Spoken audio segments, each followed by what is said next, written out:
Historia e filmit Odisea është shqiptare. Kjo është pjesa 2 dhe tani do t'ju bëj një përmbledhje të videos së mëparshme. Tham që malet Akro Keraune gjenden në trojet shqiptare, që nga Kuqi deri në cep të Karaburunit. Tham që Odisea ishte nga, me fjalë, drekën që bëri Odisea e bëri për familjarët pas 20 viteve që u kthye e bëri në Kuq. Janë të vërteta, të pakundërshtueshme dhe të vi kush të doj që thotë çfarë të doj, pa rëndësi ka. Dhe tjetra që ishte akoma më rëndësishme, thash në videon e mëparshme që Homeri nuk ka ekzistuar, por janë gojdhëna të trojeve shqiptare. Dhe e fundit, në qoftë se do t'ishte një film me origjinë greke, atëre kolona zanore e filmit nuk do t'ishte me Isolabe.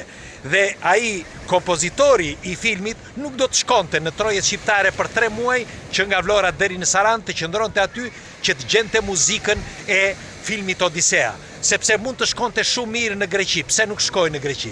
Pikërisht pra sepse që të gjithë e din, me gjithë Christopher Nolan, pra regjisorin që ka bërë filmin Odisea, dhe të gjithë edhe kompozitori dhe të gjithë e din që filmi Odisea është me origjinë shqiptare, pra historia e filmit. Tani le ta fillojmë nga këtu. Dua t'ju them diçka sepse kisha premtuar që kam diçka të rëndësishme që do t'ju them.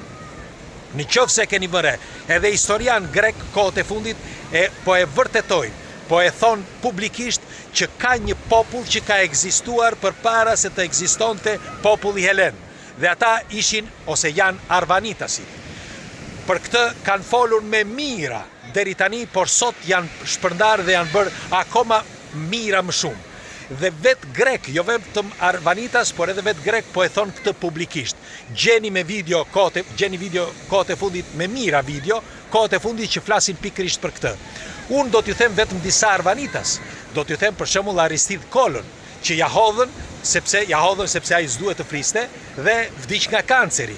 Ose do t'ju them edhe që mikun ton Nikos Tilon, që ja hodhën edhe ati dhe për pak shpëtoi, shkoi në Gjermani, që bëri disfuzion të gjakut, që shpëtoi. Të vërteta që nuk ka thënë asnjëherë publikisht, ma ka thënë mua personalisht.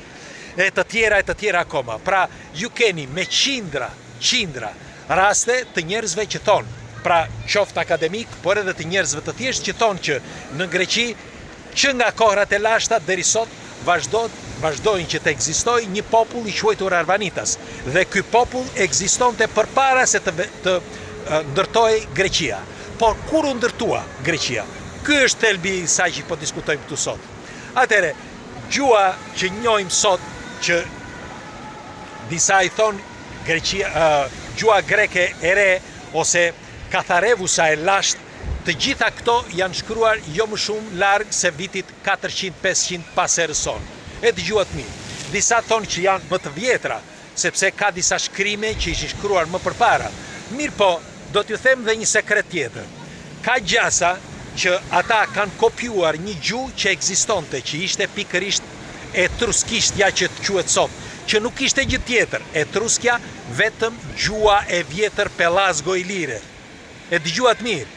Kur kam takuar Nermin Vlorën Palaskin, mbesën e Ismail Qemalit, fjalë për fjalë më ka thënë, në qoftë se kërkoni të vërtetën të dokumentuar të gjuhës shqipe dhe të kaluarës së Shqipërisë, qoftë të gjuhës po të historisë, shkoni dhe studioni etruskët, sepse etruskët janë ata që kanë ndërtuar botën dhe ata janë Pelasgo Ilirët, pra nga ku rrjedh Shqipëria dhe gjaku shqiptar.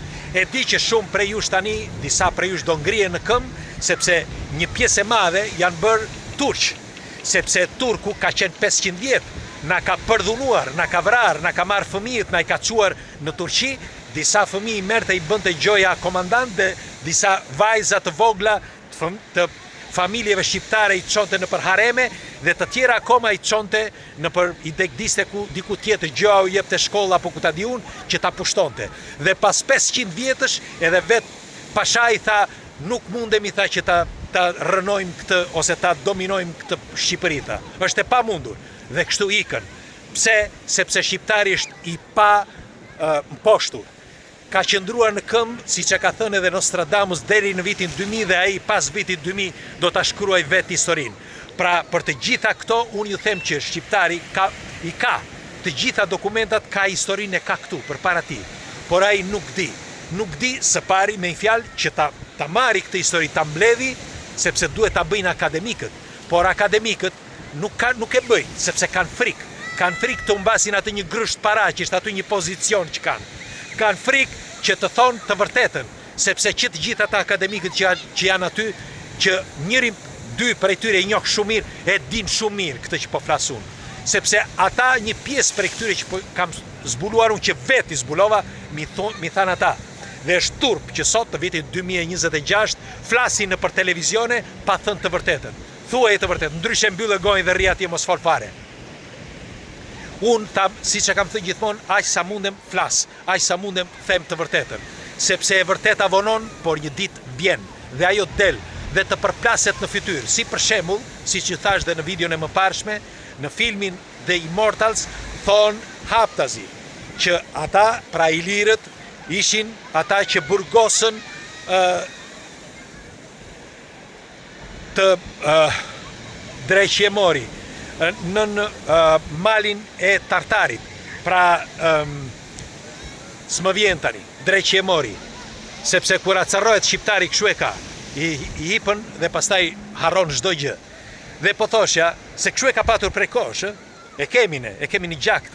Një të nxehur bëhemi pak, ma thonë edhe tjerët, edhe shok, miq, familjar, ma thonë, kur nxeheni ju, thot, kur nxehesh ti, thot, nuk merret vesh çfarë bën, sepse mund të shkatërrosh gjithë botën, dhe është e vërtet. E kemi ne këtë shqiptar, e kemi. Dhe po thoshja që në filmin The Immortals i kanë burgosur pra këta, si quheshin, titanët, se më erdhi, titanët nën malin e Tartarit. Dhe mali Tartarit, shkoni dhe kërkojeni ju vetë, shkoni, kërkoni mali Tartarit dhe t'ju thotë se ku gjendet. Pikërisht pra pranë Çikës. I njëjti mal ku flitet edhe tek Homeri, që thuhet që ishin malet Akrokeraune. Pikërisht nga Çika deri në cep të Karaburunit. Pra këto janë të vërteta të pakundështueshme dhe ka të tjera pa fund që tregon që historia e Odises, ose më mirë e Uliksit, e udhësit, t'ja u them edhe njerë, Uliksi, udhësi, është e thjeshtë.